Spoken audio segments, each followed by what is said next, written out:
যদিও অনেক বেশি গরম, এই গরমেও হচ্ছে এমনিতে গরম, তার মধ্যে এক্সাইটমেন্ট এত বেশি কাজ করছে, আরো বেশি গরম লাগছে, তারপরে এনজয় করছি। এর আগে কি ভোট দিয়েছেন? হ্যাঁ, এর আগে আরো 2বার দিয়েছি। মানে গতবার যে দিয়েছেন এবার তো ব্যতিক্রম কি দেখছেন? গতবার যেটা ছিল যে বাইরের অনেকেই আমাদের এফডিসিতে ঢুকতে পারেনি, যেমন আমাদের পরিচালক, প্রযোজক, শুধুমাত্র ভোটাররাই ঢুকতে পেরেছে। তো আসলে ভোট যার যার, কিন্তু উৎসব তো সবার। মানে আমরা যেহেতু মিডিয়ার পরিচালক, প্রযোজক সবাই মিলে থাকবো, সবার সাথে দেখা সাক্ষাৎ, এই জিনিসটা ভালো লাগে। আর এবার অনেক বেশি ডিসিপ্লিন। যখন এফডিসিতে ঢুকেছি তখনই দেখেছি প্রশাসন ব্যবস্থা খুবই স্ট্রং, সবকিছু ভালো লেগেছে। আর বাইরের গ্যাদারিংটা অনেক কম, এখানে শিল্পী, পরিচালক, প্রযোজক প্লাস হচ্ছে প্রেসের লোকজন, এই জন্য অনেক বেশি ভালো লাগছে। মানে মিডিয়া সংশ্লিষ্ট সবাই আছে, শিল্পীদের একটা মিলন মেলা প্রতিবারের মতো এবার হচ্ছে, কেমন উপভোগ করেন বিষয়টা?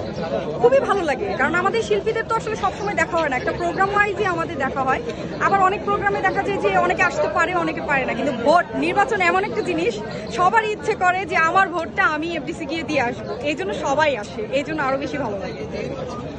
যারা নির্বাচিত হবে তাদের কাছে প্রত্যাশা কি থাকে?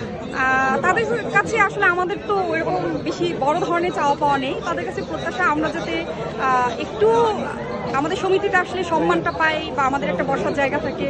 ইনফ্যাক্ট আমাদের যে প্রোগ্রামগুলো হয় সেগুলো সুষ্ঠুভাবে হোক, আর সিনেমার প্রতি, চলচ্চিত্র অঙ্গনের প্রতি একটু নজর দিই।